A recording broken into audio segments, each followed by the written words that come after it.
Welcome back, boxing fans, to another great show with Sean on boxing. Obviously, we got some big breaking news from Turkey Al Sheikh just released today. I woke up, the confirmation of what we knew was being discussed has been confirmed. So we'll be talking about that coming up after these messages.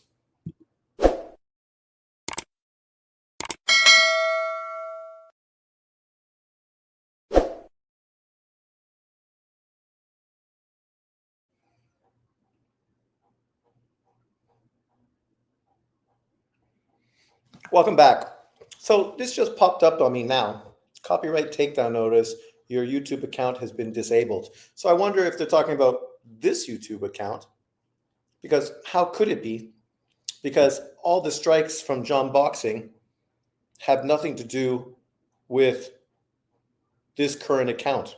None of these videos are even on YouTube anymore, right? What are the videos? Liars lie always. Anui contradictions. Move to 126. John Boxing has Anui pound for pound number one. Anui pound for pound number one. There you go. All those videos are old.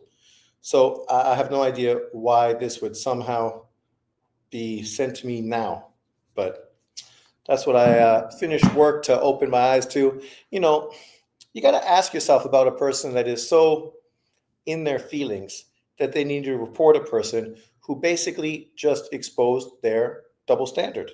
That's what he tries to do on his channel, right? So ultimately, I did the exact same thing he did. I just use his facts, his words. I could do the same thing with his YouTube channel with videos of me talking about Bud Crawford that he played and played and played again repeatedly. But did I report him on those videos? Did I report those videos to YouTube? No. But this is the difference, right? Between a man who's here to talk about boxing and someone that's here to really push racial narratives, right? And not really focus on the sport of boxing. But enough of that. Let's focus on boxing, because this is some great news, breaking news, and I'm excited. I've been waiting all day to make this video. I was going to make a short video in the morning, but I'm like, whatever. I'll just wait till I come home from work. Coffee in hand, ready to go.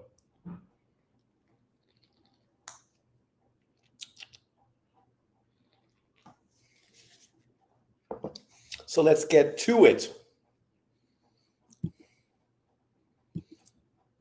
So here we go. So this was just confirmed today by Turkey Al Sheikh. And obviously, if he's confirming this, this means this is the card. There are, of course, some questions that popped up regarding this, and we'll get into this as we discuss. Obviously, a few fights that were being mentioned didn't unfold on this card, at least not at this point. And a few fights that we didn't really talk about did pop up. But good fights, great fights, fights that really everybody is super excited for. So at the end of the day, there's nothing but positives to talk about this card. You got fights that represent the UK. You got fights that represent the US. You got heavyweight matchups, right? You even got the Chinese market and the German market involved in this. Obviously, the Eastern European, Russian market as well. I mean, this is a fantastic card overall. The last crescendo, right? I mean, you think about better Biev and Bivol, an undisputed unification fight, Daniel Dubois, Parker, a world title fight, Shakur Stevenson, Schofield, a world title fight, Carlos Adames versus Hamza Shiraz, world title fight, Virgil Ortiz and Madrimov, not a world title fight, but Virgil is holding a paper version of the WBC title, and obviously is in line to get the WBC title fight versus Fonduro or Spence. Buatsi versus Smith, obviously neither of them are world champions, but similarly, Buatsi is the number one ranked opponent for Better BF, and obviously, the winner of that fight will potentially be the mandatory for an undisputed unification fight. And Jan versus Kabial, I will discuss that as well. It's also a fight leading to a world title fight. So if it's not a world title fight, it's a fight that leads to a world title fight. And that in itself is fantastic. It shows you, the forethought in making these fights and how they're thinking about potential fights preceding this card. and potentially what we can do after this card unfolds. And really, all good promoters, they all have like a big picture view, right? And you can see this card is really looking at that big picture view. So there it is in black and white. Saturday, 22nd February 2025, promoted by Bob Arum, Tom Brown, and Oscar De La Hoya. So you have the PBC involved, De La Hoya and Bob Arum all involved in this promotion. Obviously, you also have Eddie Hearn, Ben Shalom, and Frank Warren representing the UK as well. So really, this is exactly what people have been praising Turkey for doing, bringing all the promotional teams together to make fantastic cards, right? Some people are still trying to push PBC narratives and really try to separate the PBC and, try to act like what Turki Al-Sheikh is doing is not really significant. The PBC is somehow dominating boxing, even though in 2024 they put on 5 cards. 5 out of every single promoter here, they're the ones who put out the least amount of fights. Everybody, right? But yet here you are, Turki Al-Sheikh, working with PBC and all the other promoters, American and UK. And that's really what we've been hoping that he can do. Buy Ring Magazine, make all these promoters work together under the DAZN umbrella to give us the fights we want. So let's take a look at this and break it down. We can start from the top and work our way down. Obviously, Beterbiev versus Bivol is a great fight. We've already seen it for Undisputed. I wouldn't say a controversial fight, because I think Beterbiev winning is not controversial at all. But it was a very competitive, close fight, a true 50-50 fight, and a true chess match, right? Where both guys consistently were adjusting, making alterations in their game plans, and trying to do what they had to do to win. At the end of the day, Beterbiev ended up winning, right? He was the more aggressive pressure fighter, throw a lot of punches, landed a lot of heavy bombs. Bivol obviously was super slick, did great, especially in certain times of a round. He really seemed to try to do what Leonard did against Hagler and steal rounds by sort of trying to win the end of the round. And he did that in multiple rounds. You could see the thought behind it. If I'm going to put myself in there and take a risk, I'm going to do it at the end of the round, where I can potentially steal the round on the cards. Not so I could stop him or potentially break him down and beat him, but so I could potentially steal the card to win. It'll be interesting to see what kind of adjustments these two fighters make coming into the rematch. Obviously, with Beterbiev, we know that he was coming off of an injury, a knee injury, where he had surgery leading into the first fight. So it'll be interesting to see if he's better and more prepared, able to move more fluidly in the rematch. Because if that's the case, that could be the difference between winning and losing for him.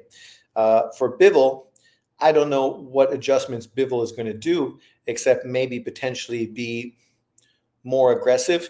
And if he does that, will that benefit him?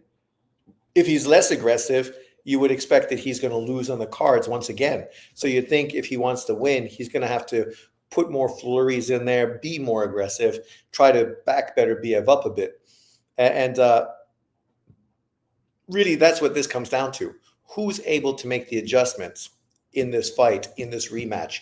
And needless to say, this is a great fight. The first fight was fantastic. I'm super excited for the rematch. I'm happy to see that, like Turki Al-Sheikh said, he's going to make the rematch. There was speculation that Beterbiev was going to fight this guy and fight this guy and fight this guy and fight that guy. But at the end of the day, this is the fight that should happen. Bivol deserves a rematch. He fought fucking great.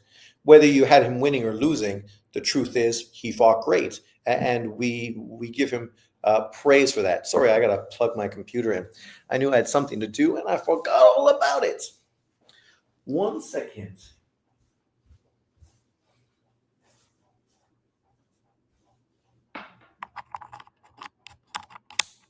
There we go.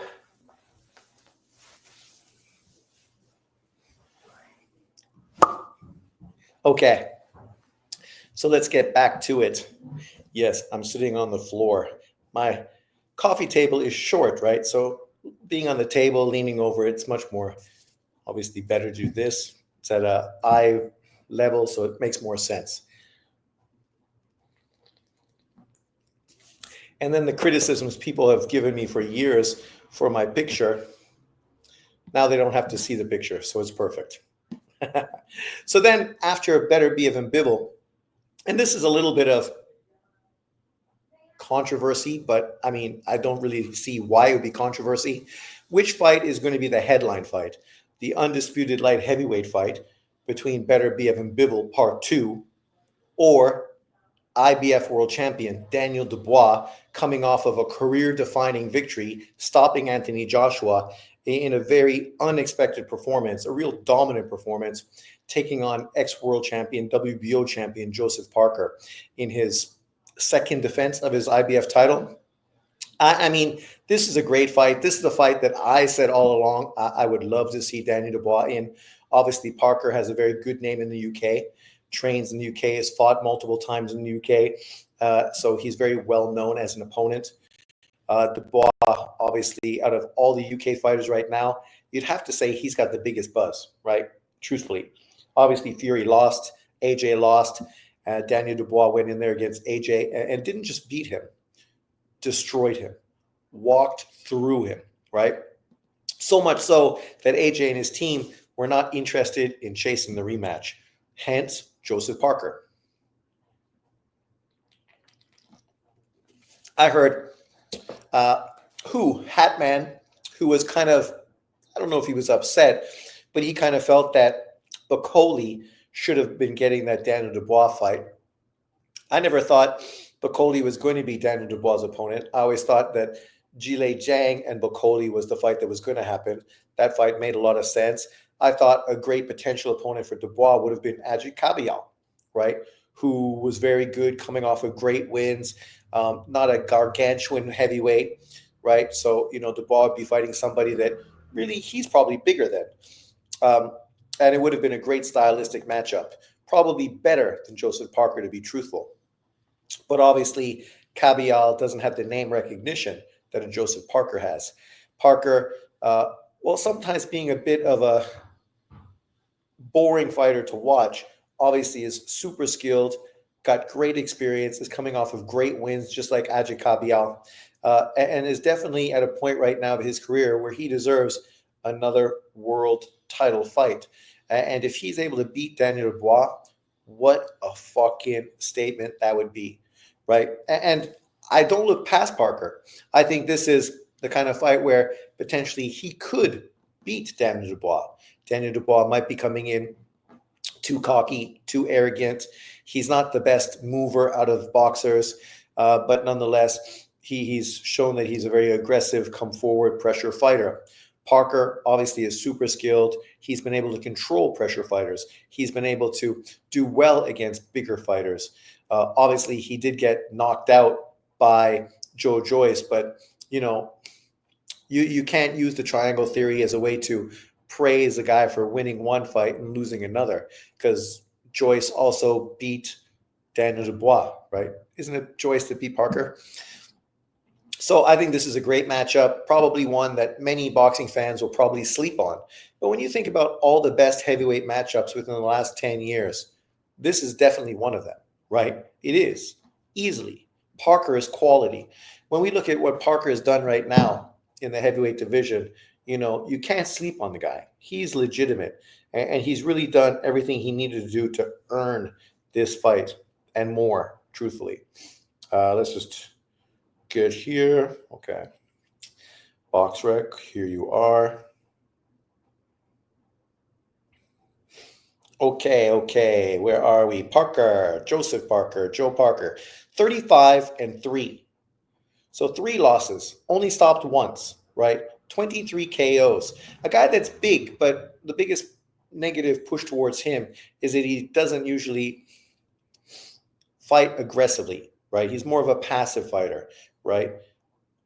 But a guy like Dubois is perfect because he's going to bring it. So he's going to walk in to Joseph Parker. Parker is about the same size as him, 32 years of age, 6'4" with a 76-inch reach, right? Coming off of wins versus Big Bang Jang, beating him over 12, beating Wilder over 12, beating Simon Keane, beating some other guy, beating Jack Massey, who at the time was 20-1, and obviously getting stopped by Joe Joyce back in 2022, the first time in his career he was stopped, and that was in the 11th round of a 12-round fight. And that was coming off of 2 wins versus Derek Chisora, and we see how well Chisora has fought most recently, and obviously a loss to Dillian White and a loss to Anthony Joshua when AJ was really at his best. And people that watched that fight really felt that Parker was kind of hard done by, right, by the refs and by the scorecards, and that he wasn't really given the praise he deserves, right? Wins over Hughie Fury, wins over Andy Ruiz, right? So he's got a very good resume. Beat Carlos Takam. I mean, you couldn't ask for much more from an opponent, in truth. Like his resume and what he's done is far better at this point than Daniel Dubois. Dubois 22-2. Both of his losses came by knockout, right? So he's much more susceptible to being stopped. 21 KOs and 22 wins. So he's an all or nothing kind of guy, right? Whereas Parker, he doesn't need to fight like that. 27 years old, 6'5", 78-inch reach. So 1 inch taller, couple inches longer in reach, right? There's not that much difference between him. He's obviously coming off of 3 great wins. Parker, so Joseph, is that a Freudian slip? Anthony Joshua, Hrgovic, and Gerald Big Baby Miller. Obviously a very good fight with Usyk. Some people felt he deserved the victory in that fight, but Usyk ended up stopping him in 9. Kevin Lerna, Trevor Bryan, good wins as well. Lost to Joyce back in 2020. In his 2 losses, the biggest problem with him is that people were kind of calling him a quitter, right? That was kind of the label that Daniel Dubois was getting, that he was a quitter, because in both of his losses, people felt like he kind of took the easy way out. He could have really put more into it, right? But he didn't. He felt like he wasn't winning, and he just walked away. So this is going to be a great fight, because Parker ain't going to fucking take the easy way out. No chance. No how. If you saw that Joe Joyce Parker fight, you know exactly what I mean. He was not taking the easy way out in that fight. And I think the Parker fight against Joyce is going to be a good educational one for Parker as well, because obviously they fight in a similar fashion. Then you get to Carlos Adames versus Hamza Shiraz, the PBC champion at 160 pounds. Carlos Adames, good fighter, very aggressive, stylistically a very fun fighter to watch, versus one of the best up-and-coming young British fighters in the world in Hamza Shiraz. Right? This is a fantastic matchup. I'm super excited about it. When you think about Hamza Shiraz, he is a monster. 21-0, 17 KOs. The kid's 25 years old, 6'3", 75-inch reach. He's almost as big as Parker. Obviously not as thick, but almost as tall, almost as long, right? Obviously coming off of good wins, beating Liam Williams, Austin Williams, and Tyler Denny in his last 3 fights. For Carlos Adames, obviously a much more experienced fighter, 24-1, 18 KOs, right? Currently, he's 30 years old, in his prime, 5'11", 73-inch reach.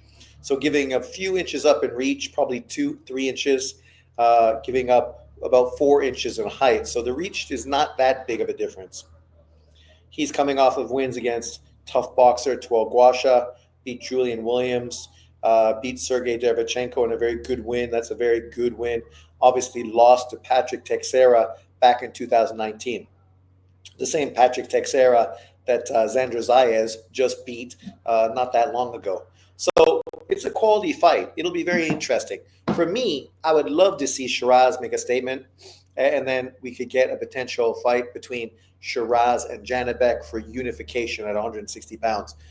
160 pounds needs it bad. It needs something like this. You also have, as we'll talk about later, another fight that potentially helps that division become a little more interesting as well. Then, of course, you get the fight that really has garnered a lot of the buzz, and that's Virgil Ortiz's opponent, right? Obviously, the opponent was supposed to be Boots Ennis, but it looks like Boots' team ducked the fight. And I ain't hating on Boots, because all along I said I prefer Boots to try to become undisputed at 147 pounds, right? Everybody else was pushing him to try to chase Crawford at 154 and fight other people at 154. Now you see that a lot of that was just talk, right? He's being maneuvered by his promotional company the way he should be maneuvered. They feel that they can get easier fights and build his legacy at 147 pounds. And then by the time he moves up to 147, he'll be more acclimatized. He'll be a bigger name. He'll be able to generate more money. The problem with this scenario is you just offered $6 million to go fight in Saudi Arabia. You may never get a $6 million offer again in your career, truthfully, right? You may never get an offer like that again, right? So, some people would say, what is it? Jump while the iron's hot, right? Take the advantage when you have the chance ahead of you. I mean, that's what Xander Zayas did. He said he was offered the fight. Instantaneously, he jumped at the chance. Because for him, a young guy trying to make his name, this would have been the biggest and best opportunity to do that. Of course, now we see that obviously Turki Al-Sheikh and the people involved in making this card weren't so interested in having Xander Zayas as the opponent. Obviously, Madrimov coming off of a Crawford fight has a little more name recognition. People really felt that Madrimov beat Crawford. Not me, but a lot of people did. So now Madrimov as an opponent is a great opponent. And we know it's a great opponent because he scheduled a fight this month on the Usyk Fury undercard against Bohocuk. And everybody's saying that's the fight they're most interested in on that card. So you got undisputed, basically, Usyk and Fury. But that's not the fight people are stoked about. It's Madrimov versus Bohocuk, right? So that shows you how much people are anticipating a great matchup between those two fighters. Obviously, Bohocuk, who gave Virgil Ortiz a ton of problems, and Madrimov, who gave Crawford quite a bit of problems as well. Now you put these guys together, what a fucking great matchup that is. And now you got Madrimov, who agreed to fight Ortiz, which means he's super confident that he's going to beat Bohocuk, and he's not going to have much of a gap between fights, December, January, February, right? Like literally, you don't have much rest. It's not the smartest or best thing to do. I'm surprised his team, knowing they have a fight coming up, actually agreed to take the Ortiz fight.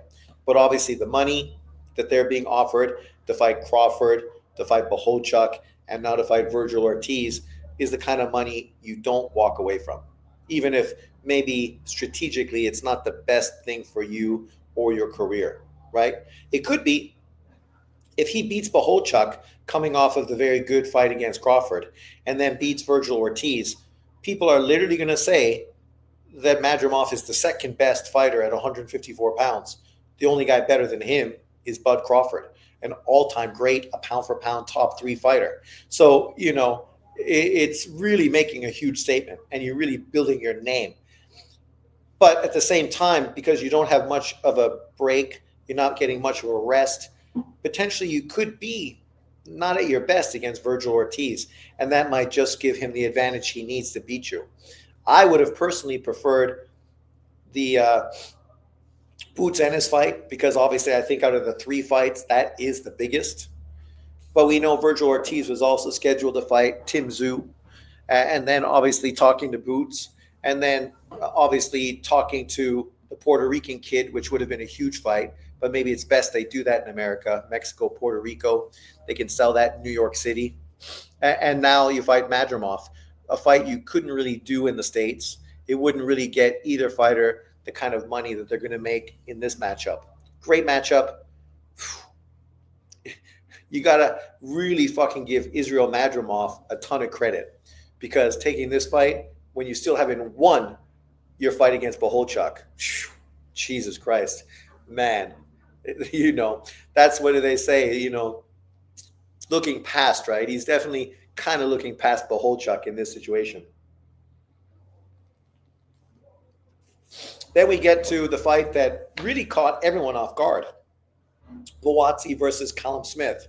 We know that Callum Smith literally just came out last week, the week before, saying that he wanted to fight Buatsi or Yard, some of these other big name UK fighters, right? And you figure, yeah, that's a great fight. You can sell that in the UK, makes a ton of sense. with Buatsi, Yard, and Smith, the three of them, you really have something that really is marketing for the UK audience. But then this fight came out of nowhere. Nobody had even heard this fight really even being discussed. Uh, right? And for most people like me, Buatsi's that kind of anomaly, a fighter that we know is good, but he hasn't really been pushed or promoted really the way we felt he probably should have. And when he did have opportunities, because he was offered a world title fight versus Bivol, he turned it down and walked away from it, right? And now you step up to take on Callum Smith, who's a very dangerous opponent. Callum Smith is taller, longer. I think he hits harder. He's more experienced, right? He's an ex-world champion, something Buatsi's never been. And when you think about who beat Callum Smith, you're talking about pound for pound quality fighters. Canelo Alvarez and Arthur Beterbiev, right? Like those are the two guys that beat him. If that's the worst thing you could say about your career is that you lost to Canelo Alvarez and fucking Beterbiev, I mean, Jesus Christ, man, you should be pretty happy with what you've done. 30-2, only knocked out once by a monster who had a 100% KO ratio. He's still young, 34 years old, and obviously more active than he's been previously, which is a good thing. Going to this Buatsi fight, just coming off of a fight, Buatsi's kind of been not inactive, but he hasn't been as active as he should be. 6'3", with a 78-inch reach. So his reach is longer than Joe Parker, and he's 1 inch shorter. Obviously, he just beat Carlos Galvin, which was just a get in the ring fight. 20-14-2, stopped him in 8, lost to Beterbiev in 7, beat a couple mediocre fighters at this weight when he moved up, getting knockouts in all 3 fights, coming off of the Canelo Alvarez loss, beat Ryder, beat Hassan Endam, beat George Groves, so beat some really quality opponents. Now you throw him in with Buatsi, a gold medal winner, 19-0, 13 KOs. Now he's 31 years old, 6'2", with a 74.5-inch reach, right? When we look at his career, he beat Adam Aziz, 20-0 fighter, but no experience against high-level opponents. Beat Craig Richards, beat Willie Hutchinson, good quality wins. And that's about it. That's really about the highest quality of opponents he faced. Craig Richards, Adam Azim, Willie Hutchinson. Those guys are all domestic level UK fighters, like all 3 of them. Domestic level UK fighters. Whereas now you're fighting an ex-world champion in Callum Smith, who, depending on what was ahead of him, could have easily become a 2-weight world champion. Easily, right? Like Zerto could have easily become a 3-weight world champion. Unfortunately, the quality of opponent in front of you was fucking so elite that, you just coming up against great competition. Many people come up winning championships against guys like Rolly Romero. Other guys face guys like Bivol and Beterbiev and Canelo. Like, there's levels to this. And obviously, some guys have clear paths to victory. Other guys have fucking brick walls with, razor wire on the top in front of them. So it's much harder climb. But a great fight. I would not be surprised at all to see Callum Smith stop Buatsi in this fight. Not at all. Then, of course, you get another surprise fight. Shakur Stevenson, obviously coming off of a hand injury, fighting Floyd Schofield.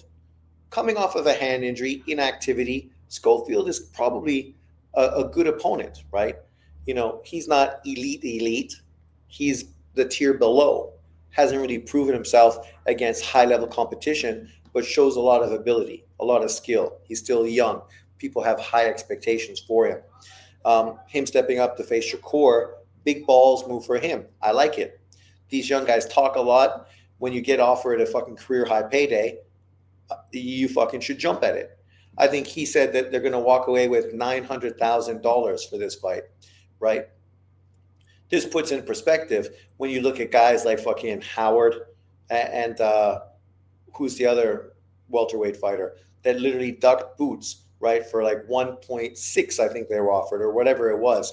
They were offered almost twice as much money as Schofield.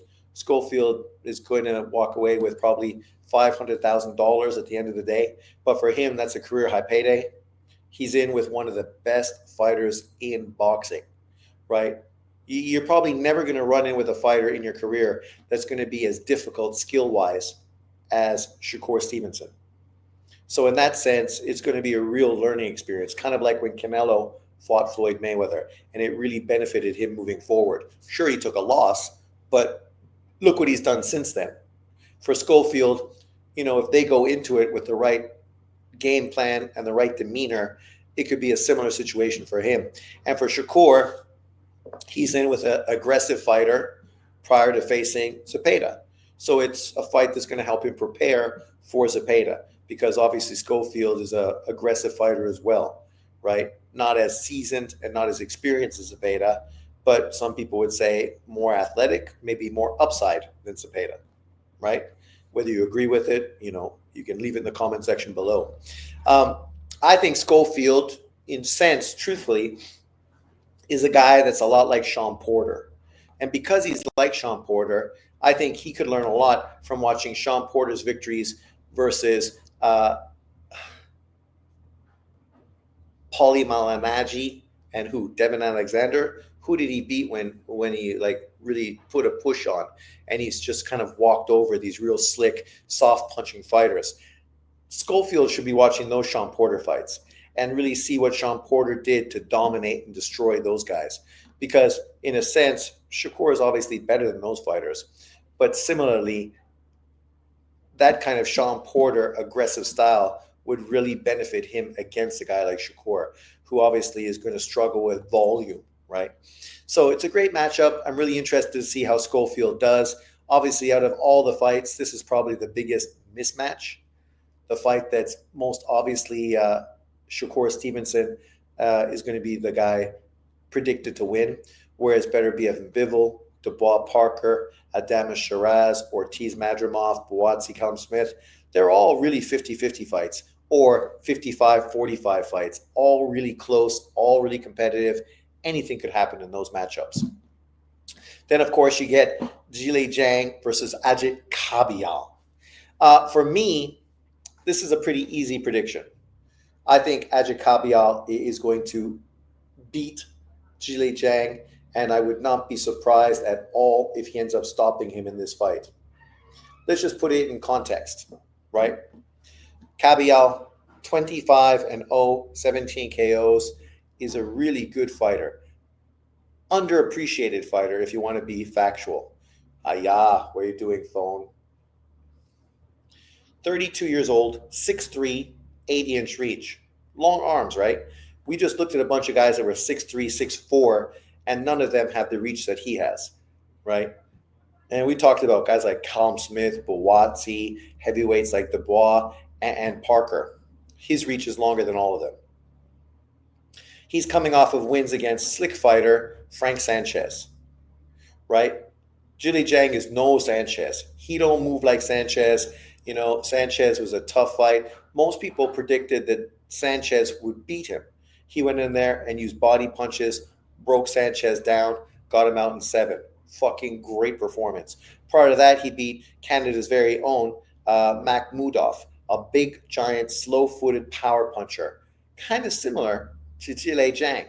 Obviously, Makhmudov doesn't have the amateur pedigree that Zhang has, even though he has a lot of amateur pedigree, not to the same extent. Makhmudov, though, is similar. Big, tall, slow punches, but powerful. Big, plodding fighter. And he ripped him apart, stopping him in 4 rounds, something nobody predicted, right? Zhang, coming off of good wins, 27-2-1, 22 KOs, 41 years old, 6'6", 80-inch reach. So same reach, even though he's about 3 inches taller. Obviously beat Deontay Wilder, sending his ass into sort of retirement. Lost to Joseph Parker by majority decision. Stopped Joe Joyce twice, right? Joe Joyce, who's an aggressive, come-forward fighter who brings himself right into your punching range. Lost to Filip Hrgovic in a very good fight, very competitive. And a lot of people felt he lost to Jerry Forrest as well, where he was having some serious health issues and did not look great. I do think that Ajit Kabial is too fleet of foot, too smart. He's going to come in with a very good game plan. He's going to work that body very well, and is just going to tire the big Chinese giant out, who after 4 rounds really stops throwing high volume punches and just starts to look for one shot here and there. And you're not going to beat a guy like Kabial by doing that. I mean, this is the same Kabial that you can check out his resume. Where is it? Go back to 2017 when he beat, what happened? 2017 when he beat Derek Chisora, when Derek Chisora was just 27-7, beat him by majority decision. That was years ago.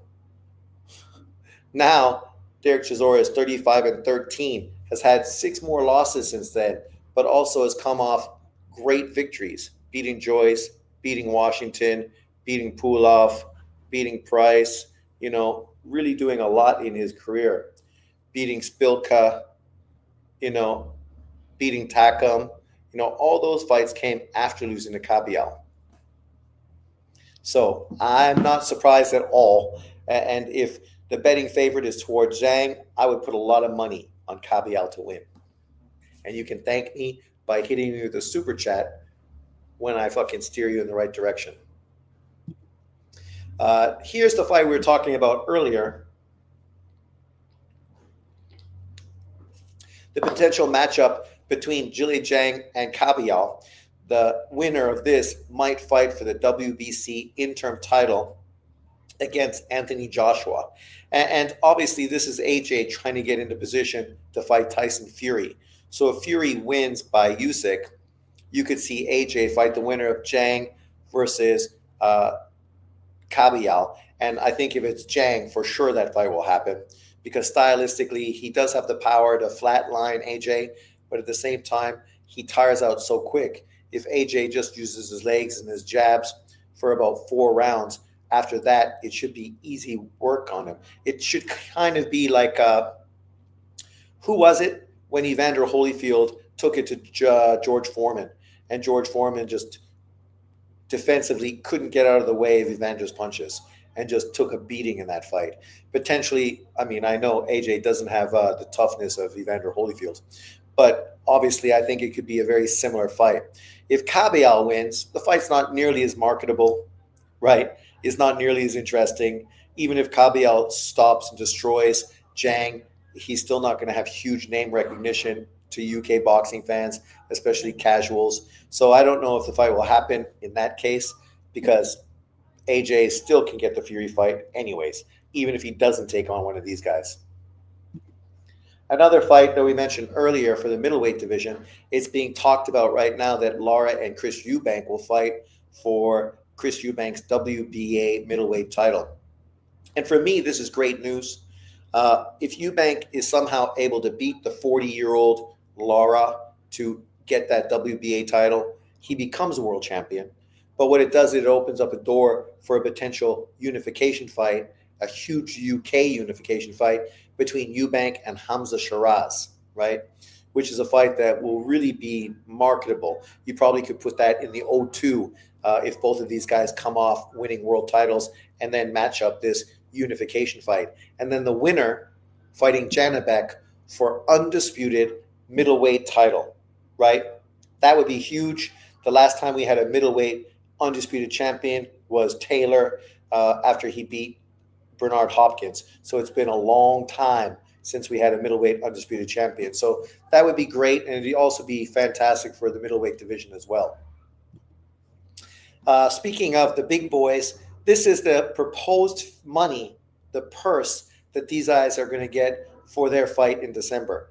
$190 million fucking dollars. Just think about that. That $190 million is going to be spent by Saudi Arabia to put on this fucking purse, this fight. It's ridiculous. Usyk making $114 million. I mean, Usyk, throw me a million, man. Like you won't even notice. Throw me 100,000. 100,000. Come on. Like out of that, you won't even notice fucking anything. It's like a tax that you never even noticed, right? You paid it, and at the end of the day, it is what it is. And Fury, 76 million. Jesus Christ. Right? You can't be surprised if both of these guys aren't interested in fighting anyone else after this fight. Usyk talks about moving to cruiserweight. Why bother? Like if he keeps fighting after this, it really shows you the heart and determination this guy has. And for Fury, we know the only fight really for him before he retires is the Anthony Joshua fight, because it's a fight where he's going to make tens of millions of dollars. It's going to be huge. You could do it in Wembley. It'll fucking have 100,000 people at that event, and it's a fight to determine the greatest UK heavyweight of this generation, right?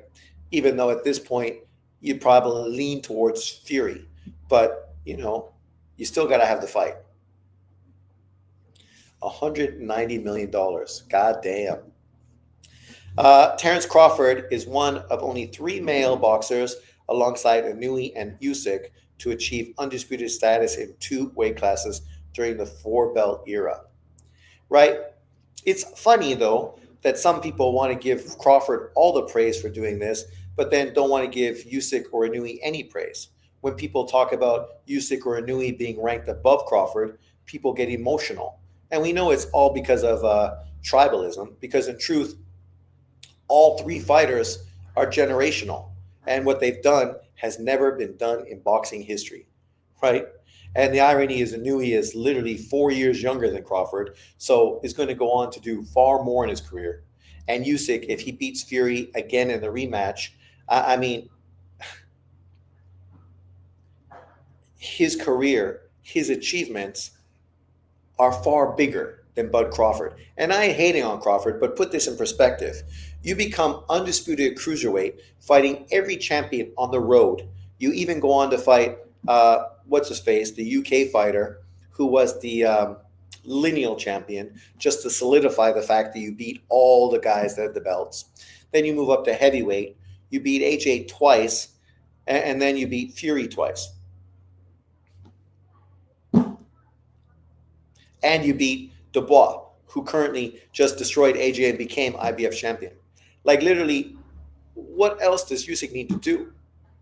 Like when you think about the best wins on Crawford's resume, it doesn't add up to 2 AJ victories, a Dubois victory, and 2 Tyson Fury victories.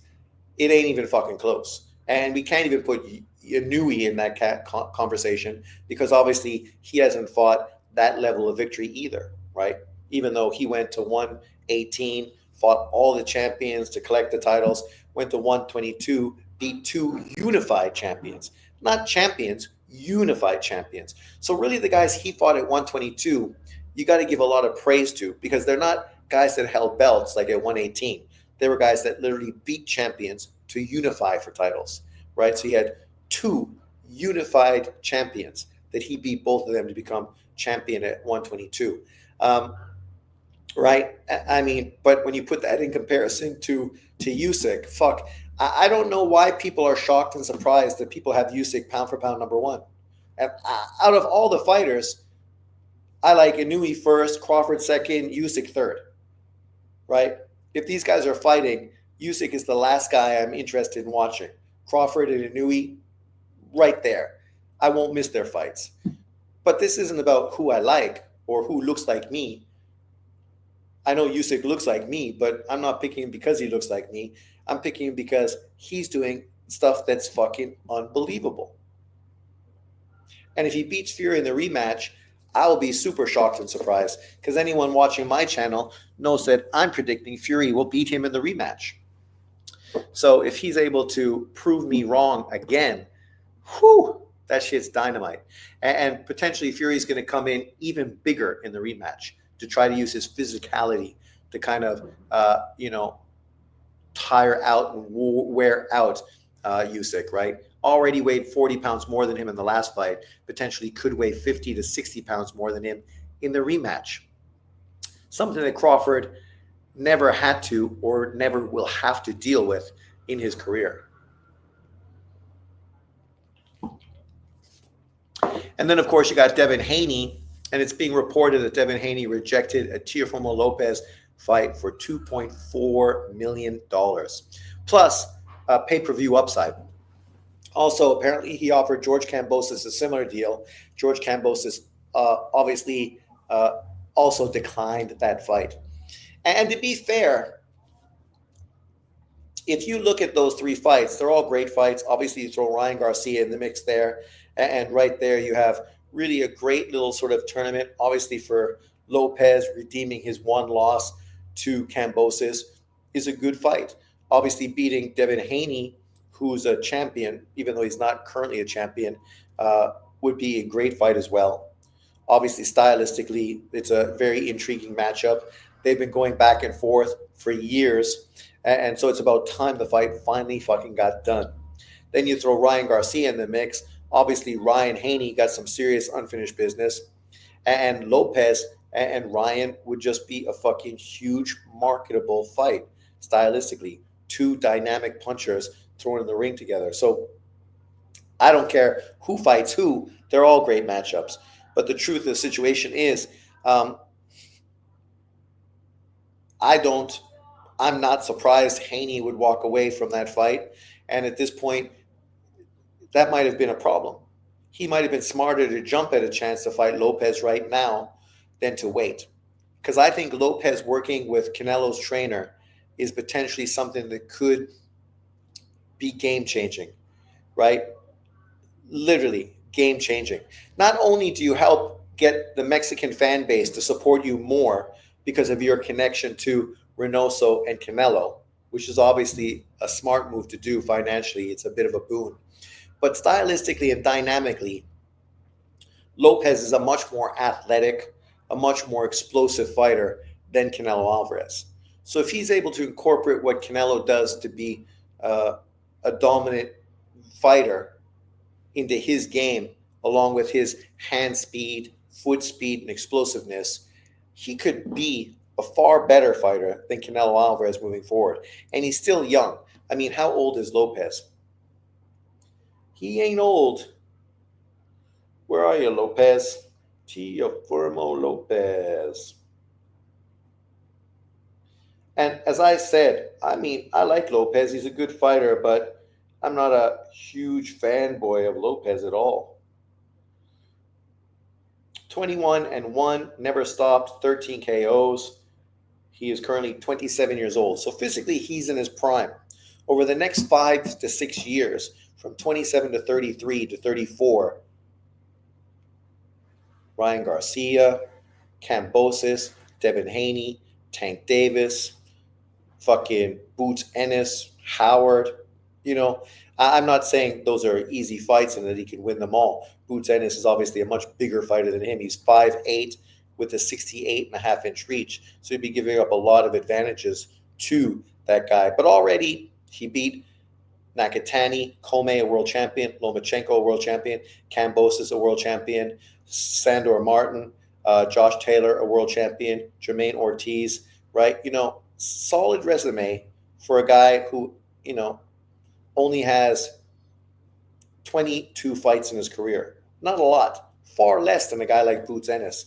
You put him with a trainer that's really going to find a way to make him fight at his best so that he's able to deal with boxers and not struggle as much as he does. Because we know Canelo, they always said his kryptonite was slick boxers. But there's no one in boxing who's fought more elite slick boxers, right? Trout, Floyd, Lara, all at 154 pounds. Jacobs, Bivol, Billy Joe Saunders, Caleb Plant. I mean, right there are 7 elite world champion slick boxers. And he lost to 2 of them. You can't win them all. But nonetheless, fantastic. And then, of course, it's just been confirmed the Tank Davis Roach fight, March 1st, like we all expected. There's no undercard being reported right now, so it'll be interesting to see what fights get done. Hopefully, that fucking Funduro Errol Spence fight can be put on it because we've been waiting for fucking literally a year for that fight to finally get done.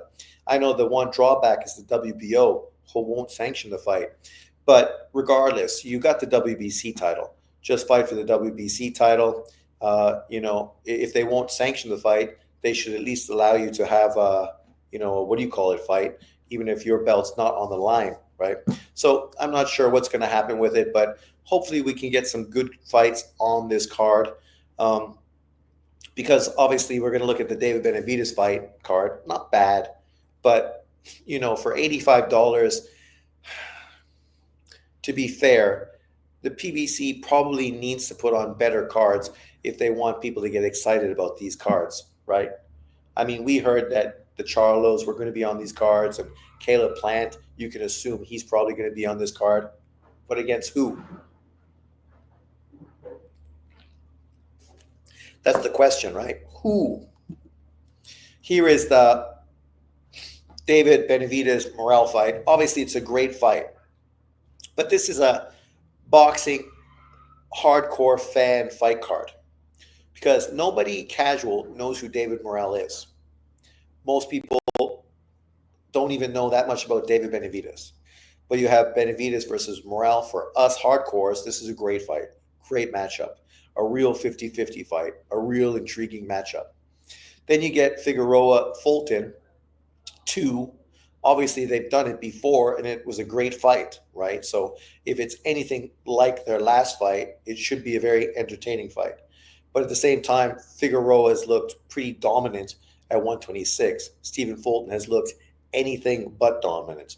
Obviously, took a long time between the Inouye fight and his last fight, and maybe that's part of it. Rust, maybe this version of him coming off of a quick turnaround will be far better, and that's what we can hope. Because in truth, I hope Stephen Fulton wins. Because if Fulton beats Figueroa to become a 2-weight world champion, that makes the victory for Inouye against Fulton so much better, right? And then it's going to be hard for haters to continue to hate on Inouye when opponents he fought continuously go on to become world champions. And that's already happened at 118, a lot. So, if it happens at 122 and then it happens at 126, these are great for Inouye because you look at the quality of opposition he faces. If Figueroa goes in and does what I think he's going to do, which is stop Fulton, then it makes the victory versus Inouye not that great. Figueroa already stopped Neary. He go on and stop Fulton, then Inouye's victories against those two fighters are good, but not nearly as great as maybe people would have liked to make them out to be if Figueroa did the same thing against the same fighters. You know what I mean? Isaac Cruz against Angel Fierro. It's not a fight we're looking for. From what I've heard, it was Isaac Cruz that walked away from the Rayo rematch, right? And if that's the case, it really makes you scratch your head and wonder, what the fuck? They really are thinking, Tank Davis got nobody in front of him. So if we go in and get a stay busy fight with Angel Fierro, for sure, we're going to be Tank Davis's next fight because we're more than willing to go down to 135, right? And I think that's really what's going on. Don't be surprised if April, May, June, July, end of July, early August, Tank Davis's next fight is against Isaac Cruz in a rematch. And that will still give Tank Davis time to potentially fight in September, October, November, December for his third pay-per-view in 2025. They did talk about that they wanted him to fight 3 times this year. With no fucking money and no fight cards, you have Canelo fight 3 times. You have Tank Davis fight 3 times. That's 6 pay-per-views you put on. You get, of course, David Benavidez to do his fight card. Maybe you could do 2 more. So that's like 8 pay-per-view cards that potentially you can do next year. I mean, I don't think it's a good business, but it's the PBC business. You let me know what you think in the comment section below. And then, of course, Jesus Ramos versus Jason Rosario. Didn't Jason Rosario just struggle versus Hurd in a draw? Did he even get a victory versus that guy?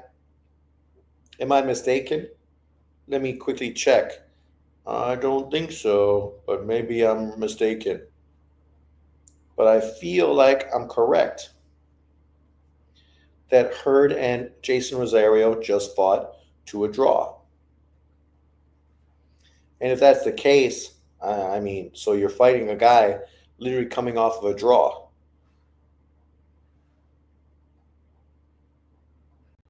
I don't know how excited anybody can be with that, but maybe I'm wrong. Maybe he beat Hurd. No, a draw. Yeah, so literally, this is what I always say about the PBC retreads, right? They love to fucking recycle fighters. He just fought Hurd in September, or sorry, August, had a 10-round draw with him, and now Jesus Ramos is going to fight him. You know, it's not a great fucking look, right? This was a guy who really disappointed people in his Lubin performance, and now you're throwing him with a guy who's got knocked out in every single loss of his career. 4 losses, 4 fucking knockouts, right? And he's just coming off of what wasn't really a great performance against a fucking washed fighter in Jared Hurd. Both dudes are washed. Ramos is anything but washed. If he fights anything like his uncle, who just fought Mario Barros, he will destroy Jason Rosario, right? Cruz versus Figueroa, mismatch. Ramos versus Rosario, mismatch. Figueroa versus Fulton, on paper, looks quality, but potentially could be a mismatch. Benavidez versus Morel looks like quality on paper. I would be super shocked if it turns out to be a mismatch. Super shocked. But the way David Benavidez is talking, that's kind of what he's alluding to, that it's a mismatch, that Morel is just not on his level. So, potentially this card might not be anything really worth watching, especially if you have to pay $85 in the process. Of course, we don't know Tank Davis's fight card yet. Right now, only his fight is listed. Hopefully, I think next week they said that the press conference is going to happen. So hopefully at that time we could get to find out who else is potentially on that card, and hopefully we could get potentially some good fights. Spence Van Duro, Charlo versus fucking somebody. I mean, Charlo versus Plant, that would be the dream, right? Or even Plant versus Andrade. Quality fights like that, people would be excited about. But let me know what you think in the comment section below. What do you think about this Turki Al Sheikh Saudi Arabian card, February 26th?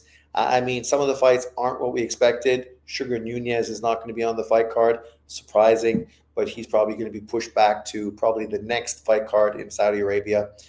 You can't put every fight on one card. And from what they said, this Saudi Arabian card is going to cost about 20-something dollars in the US. So less than $30. Let's say $29.99. So let's say $30 in the US. And it's going to be like $19.99 in the UK. Whereas those PBC fight cards are going to be $85. Let me know what you think. Thanks for watching. Leave your comments below. Remember to like, subscribe, and share. And I will see you next time.